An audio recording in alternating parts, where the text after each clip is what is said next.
Ya Aisyah, khabirni. Wahai Aisyah, kabarkan kepada kami apa yang telah dilakukan oleh Rasulullah sedangkan kami tidak mengetahui. Kami tidak melihat karena engkau yang selalu berada di dalam bersama Nabi Muhammad SAW. Lalu beliau dengan tetesan air mata, Siti Aisyah mengatakan, wahai ashabi Rasulullah, wahai para sahabat Rasul SAW, datang malam giliran Rasulullah ke rumahku, kata Siti Aisyah. Begitu datang ke rumahku, kita tahu betul Siti Aisyah istri yang paling muda, yang jauh umurnya dari Rasulullah SAW. Tapi tatkala Rasulullah datang ke rumah Siti Aisyah, lalu saat Siti Aisyah menceritakan kepada para sahabat, Rasulullah meminta izin kepadaku karena ini malam adalah malam giliranku. Ya Aisyah, bolehkah aku beribadah kepada Allah?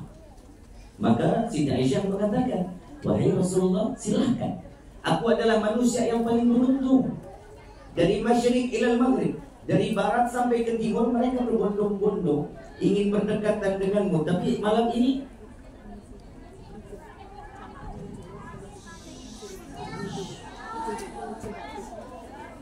nanti aja, biar saya selesai dulu, ya. Ya terus aja masuk, nggak apa-apa. Sambil aja terus, nggak apa-apa.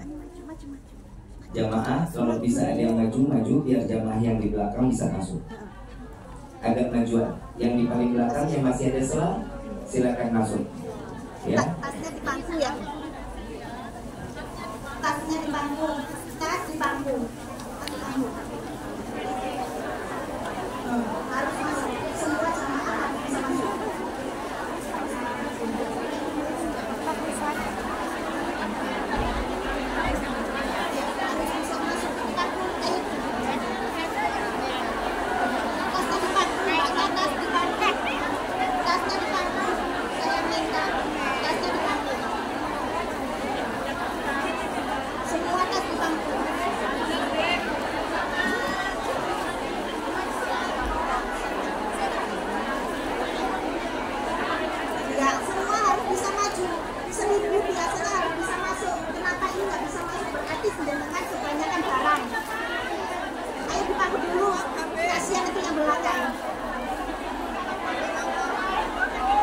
Lanjut, Beb.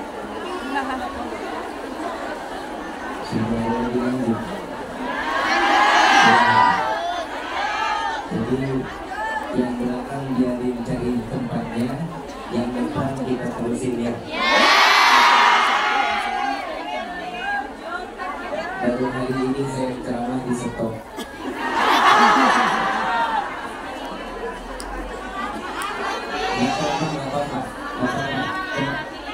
Yang di dalam pertama antusias dari umat Rasulullah SAW.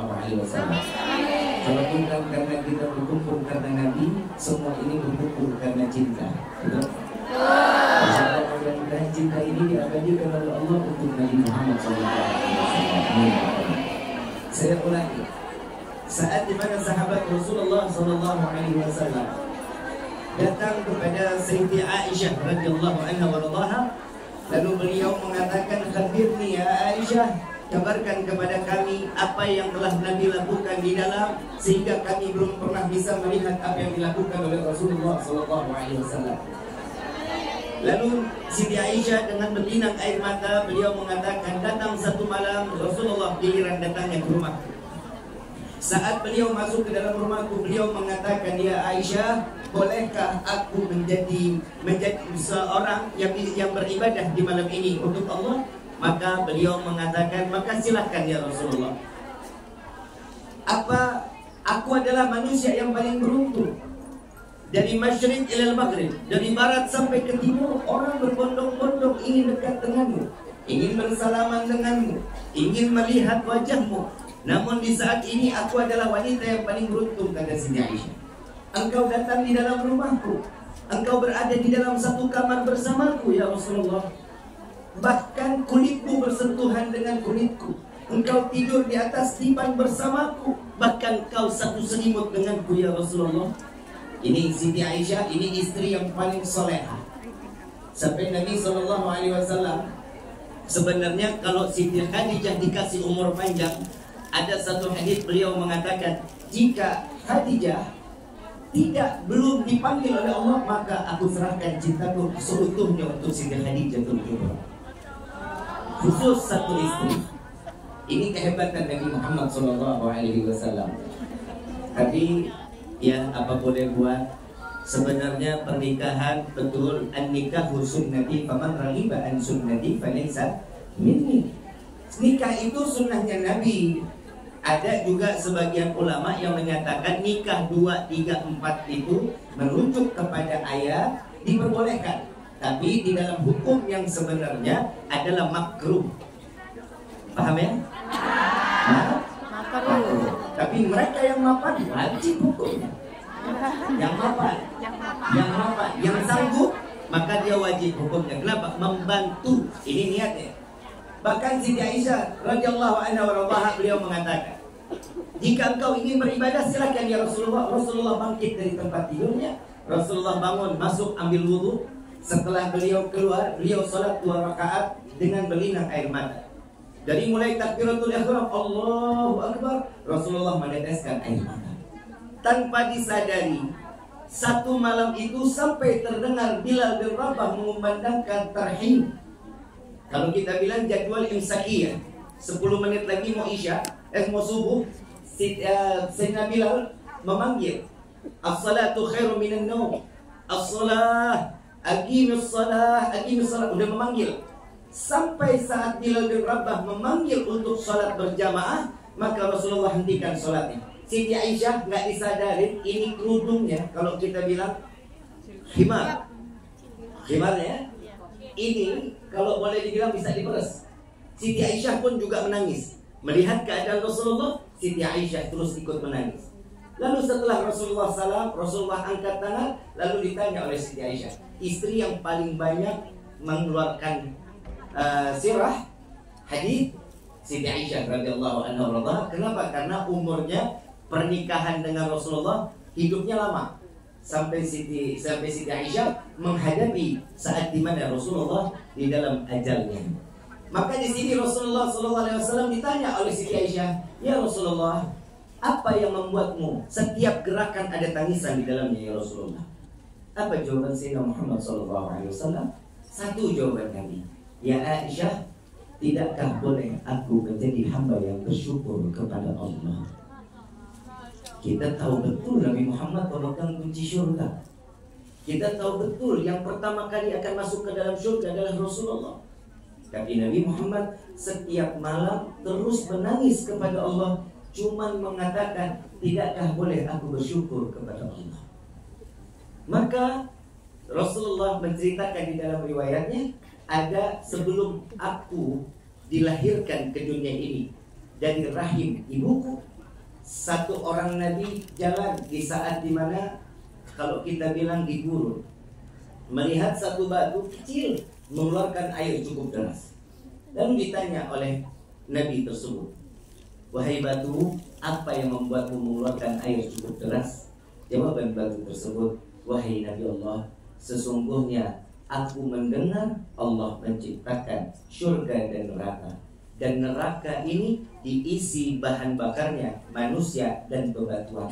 Maka aku khawatir aku dijadikan bahan bakar api neraka. Batu kecil takut untuk masuk ke dalam neraka. Lalu Nabi Allah tersebut mengangkat 2 belah tangan, ya Allah, masukkan batu ini ke dalam surga. Lalu saat setahun berikutnya Nabi Allah tersebut melewati lagi, ngelihat ini batu lebih deras keluar airnya daripada yang lalu. Ditanya lagi, wahai batu, apa lagi yang membuatmu mengeluarkan air cukup deras? Ternyata batu ini menangis. Yang pertama, dia nangis takut untuk dijadikan bahan bakar api neraka. Tapi yang kedua, wahai Nabi Allah, saat ini aku mengeluarkan air mata, aku bersyukur kepada Allah, doamu dikabulkan oleh Allah, dan aku tertulis menjadi penghuni syurganya Allah. Batu bisa syukur kepada Allah. Batu tahu diri kalau dia sebagai hamba Allah. Sekarang saya mau tanya, kita ini hamba Allah apa bukan? Kata siapa? Kata siapa? Kita kan kepedean. Betul ya? Kalau kita ngaku kita mah semua hamba Allah. Tapi yang dikatakan hamba oleh Allah di dalam Al-Quran jelas di dalam surat Al-Isra ayat pertama. Subhanalladzi asra bi'abdihi. Maha suci Allah yang memperjalankan seorang hamba. Siapa dia? Nabi Muhammad SAW. Nabi yang dikatakan seorang hamba. Nabi saat dikatakan seorang hamba dapat dua pertanyaan dari Allah. Ya Muhammad, malaikat Jibril diutus oleh Allah. Wahai Jibril, tanya kepada Muhammad, dia ingin menjadi seorang raja apa ingin menjadi seorang hamba? Saat itu ditanya, wahai Rasulullah, Allah mengizinkan aku untuk bertanya kepadamu, engkau ingin menjadi seorang hamba atau ingin menjadi seorang raja? Jawaban Nabi langsung kontan, nggak pakai mikir. Kalau kita ditanya mau kaya apa mau jadi hamba Allah, tuh, jawabannya pasti dua-duanya. Makanya Nabi gak diutus perempuan. Nabi laki-laki kenapa berprinsip? Sampai Nabi SAW mengatakan di dalam ini hadis sahih ya, maafin. Sampai Nabi mengatakan jangan pernah mengajak musyawarah perempuan. Kenapa? Ini gak bakal selesai. Jadi satu keputusan bisa diambil dua keputusan. Contoh, laki-laki lagi ceramah yang ditopik siapa? Perempuan. Ayolah jamaah rahimahumullah. Nabi SAW adalah seorang manusia yang betul-betul di dalam satu prinsip jawabannya dengan singkat. Saat ditanya oleh malaikat Jibril jawabannya satu. Wahai Jibril, sampaikan kepada Tuhanku aku ingin menjadi seorang hamba. Wahai Rasulullah, jika engkau ingin menjadi seorang raja, itu gunung Uhud sepanjang 7 kilo mau diganti sebagai emas. Gunung Uhud mau diganti emas. Kalau di sini yang ditanya mau jadi orang kaya apa mau hidup berkah?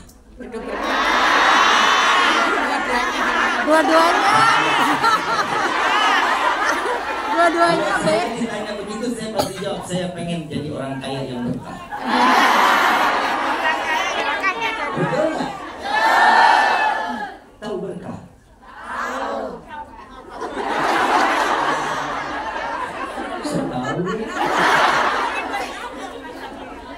Berkah itu tahu cabai? Tahu. Pernah lihat cabai? Apa rasanya? Seperti hidup kita kan? Pedasnya bisa dilihat? Bisa dipegang? Bisa jadi apa? Begitupun rasaku kepadamu.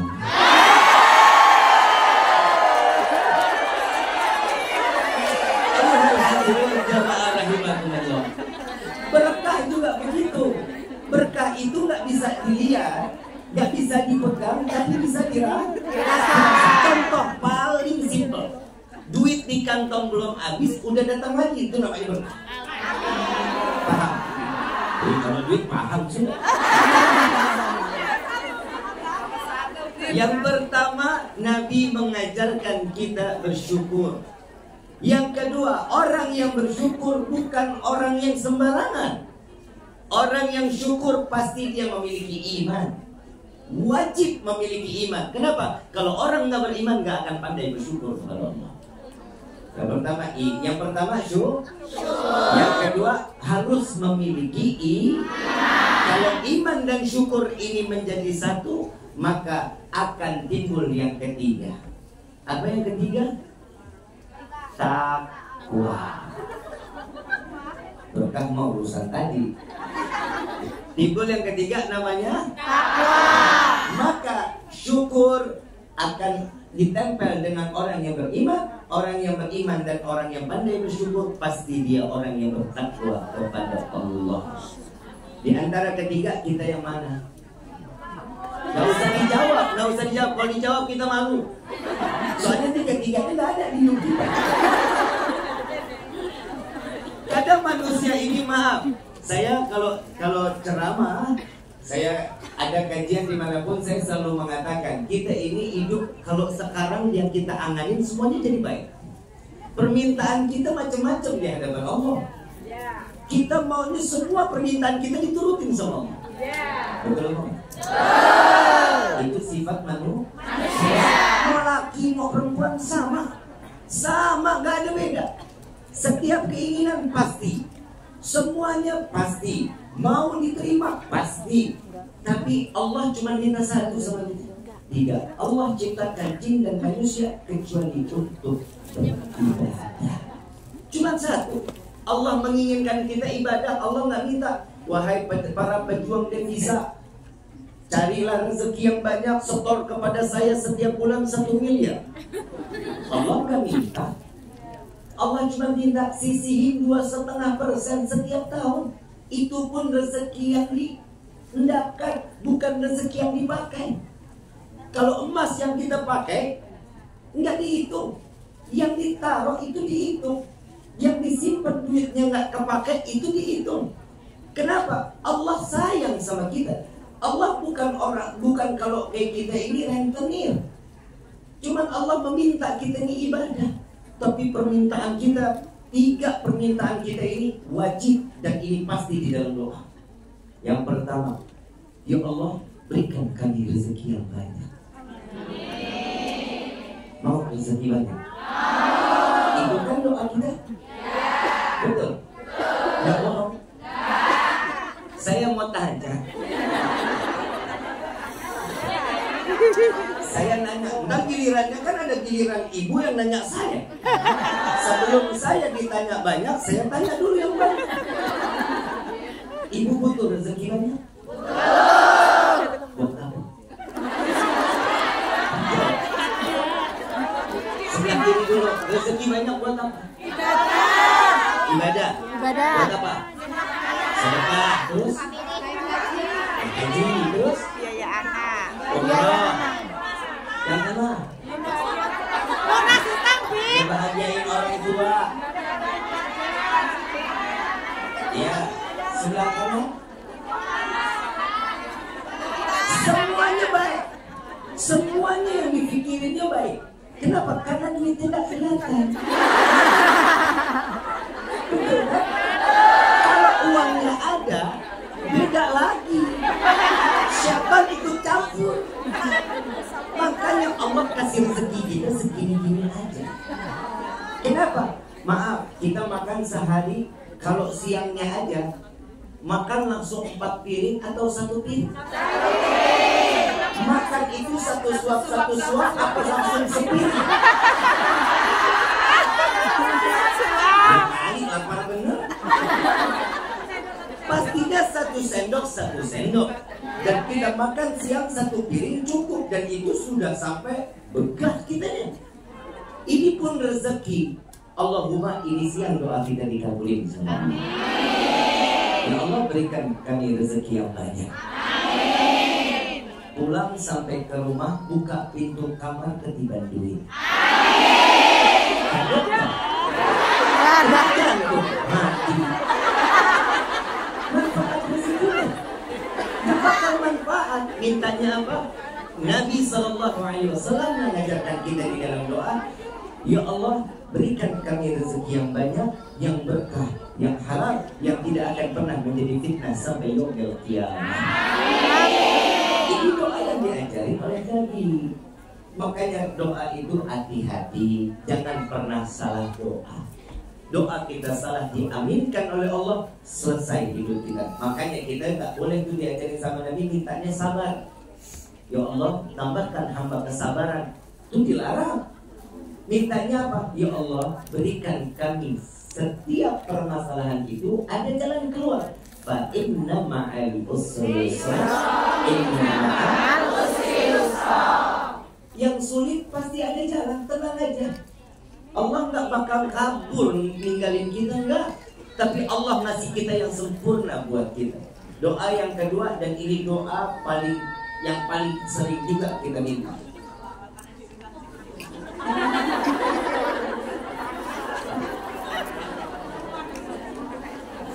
Yang kedua, kita selalu minta, ya Allah, panjangkan umur kami. Mau panjang umur? Yang lain mati, kita doang sendiri. Hati-hati dalam doa. Yang lain sudah meninggal dunia, kita cuma sendiri. Mandi sendiri, pakai kain kafan sendiri, masuk liang lahat sendiri, ngubur diri sendiri. Ya enak juga. Mintanya apa? Ya Allah, panjangkan umur kami dalam taat ibadah kepadamu. Makanya salah satu ini kan silaturahmi. Apa kata Nabi? Orang yang pandai silaturahmi, Allah panjangkan umurnya. Belum selesai udah amin. Lalu dijelasin, emang mau panjang umur, yang kayak mati kita doang sendirian. Gak mau, mintanya apa? Ya Allah, panjangkan umur kami dalam taat ibadah kepadamu. Saya punya teman, silaturahminya rajin nih, tapi umur 30-40 meninggal dunia. Katanya panjang umur. Silaturahminya apa? Saking rajinnya tiap pagi ngopinya di rumah saya. Itu bukan rajin, namanya ngerepotin. Apa? Imam Abdullah bin Abi Haddad beliau mengatakan, orang yang dikatakan panjang umur ini bisa dikatakan dia 40 tahun atau 30 tahun dia meninggal dunia, tapi catatan amal ibadahnya lebih daripada umur. Paham ya? Sholat malamnya bagus, sedekahnya bagus, menghibur orang senang. Makanya di dalam timbangan mizan paling besar amal ibadah itu, saya kasih amalan, gak pakai modal, gak pakai tenaga, timbangan di yaumil kiamah berat, pahalanya gede. Salawat. Kepol. Giliran yang begitu mau. Giliran ibadah nggak mau. Tahu nggak? Yang bikin senang, yang pertama senyum.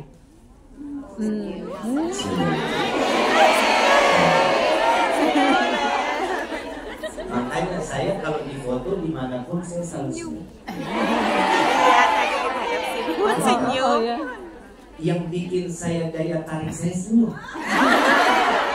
Lagi orang kalau melihat muka cemberut mana enak.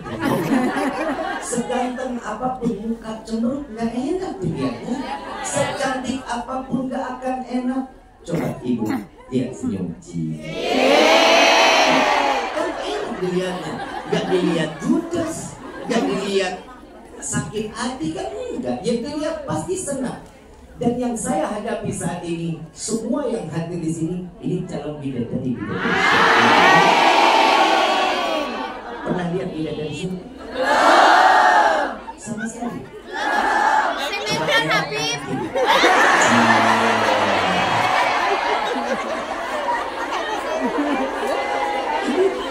Karena di surga itu nggak ada bidadara, nggak ada bidadari. Dan itu menciptakan perempuan yang seperti apa?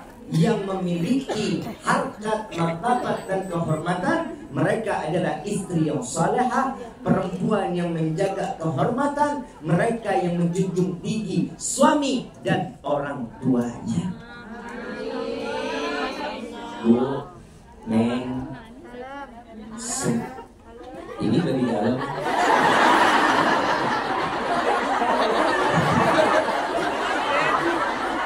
Kita di luar, di dalam, kita di dalam. Sedalam apa emang?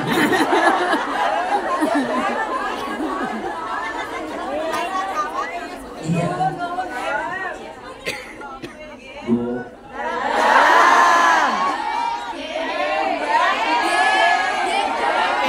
Yang dari Cirebon ada nggak? Angkat tangan Cirebon. Ada? I love you so much.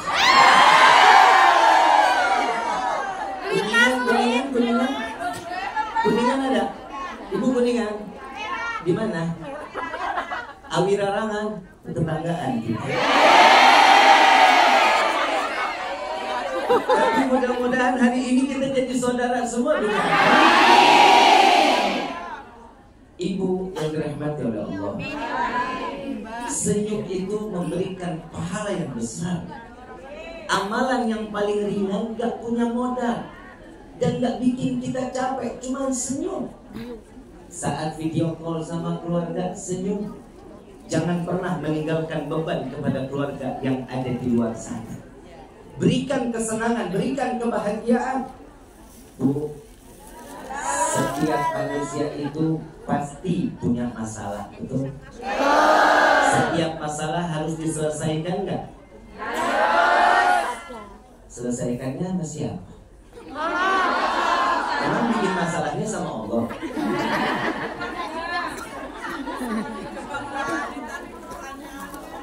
Bu,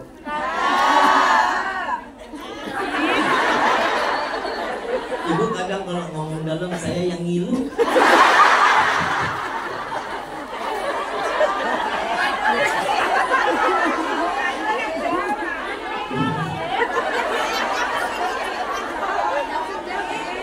Ibu yang dirahmati oleh Allah, manusia ini kadang gak sadar apa yang dia jalankan di dalam kehidupan.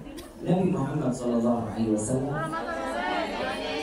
kalau boleh dibilang, dengan mata Nabi Muhammad manusia yang serba kekurangan, rezekinya, semuanya. Tapi Allah meninggikan harkat martabat Nabi Muhammad SAW. Coba kita lihat di dalam Al-Quran, ada Nabi Muhammad di dalam celahnya, Nabi di dalam susahnya.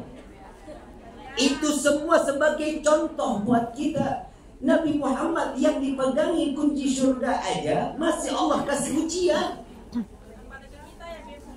Belum, dulu. Ini saya ceramah di sini nggak pernah serius rasanya. Ada aja yang nyelah.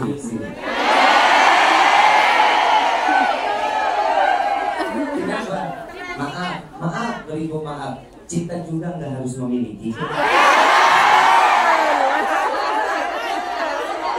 Betul ya? Ya. Apalah arti sebuah nama yang namanya cinta? Yang wajib kita taati, cintanya kepada Allah, cintanya kepada Nabi Muhammad SAW. Kenapa? Karena cinta kepada Allah dan Nabi tidak akan pernah berakhir. Cinta kepada Allah dan Nabi tidak akan pernah merasakan siksaan kecuali akan menambahkan kecintaan. Paham ya? Paham ya? Jadi setiap manusia ujiannya masing-masing. Yang pertama, kita silaturahmi, Allah panjangkan umur dalam taat kepada Allah. Dan doa yang ketiga yang sering kita panjatkan, yang kedua kan Allah berikan kita mintanya Allah panjangkan umur kami, kan begitu ya? Yes. Tapi kita diajarkan, ya Allah panjangkan umur kami dalam taat kepadamu. Ya, ini yang kedua. Yang ketiga, doa yang sering kita panjati, ya Allah masukkan kami ke dalam surga. Mau masuk surga? Memang pantas? Belum pantas. Lah kan kita cuma nanya. Memang pantas? Pantas? Maaf, ingat ada Abu Nawas. Tahu Abu Nawas? Kenal.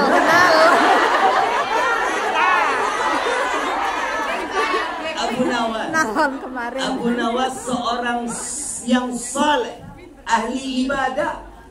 Abu Nawas ini setiap satu rakaat salat khatam Quran. Satu rakaat salat.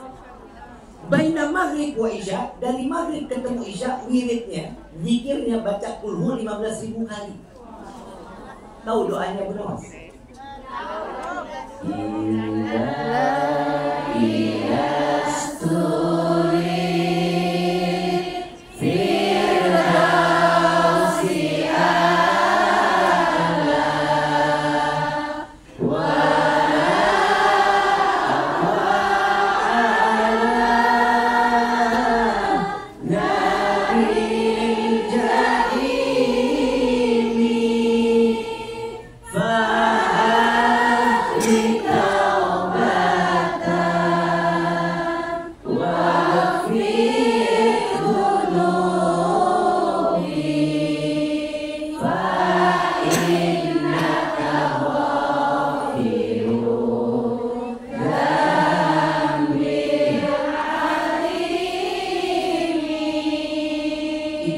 Abu Nawas yang sholatnya khatam Quran setiap rakaat, zikirnya kulhu 15.000 kali dari baina maghrib wa isya, antara maghrib dan isya.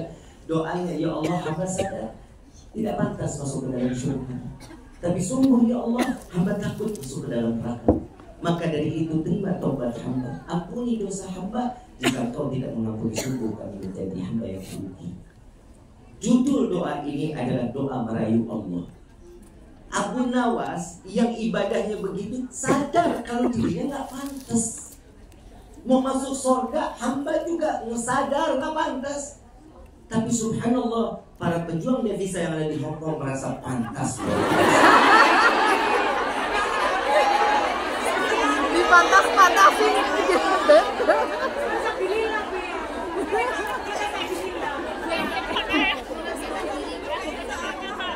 Taat sama suami, taat sama orang tua, cinta dengan diri sendiri dan membawa diri sendiri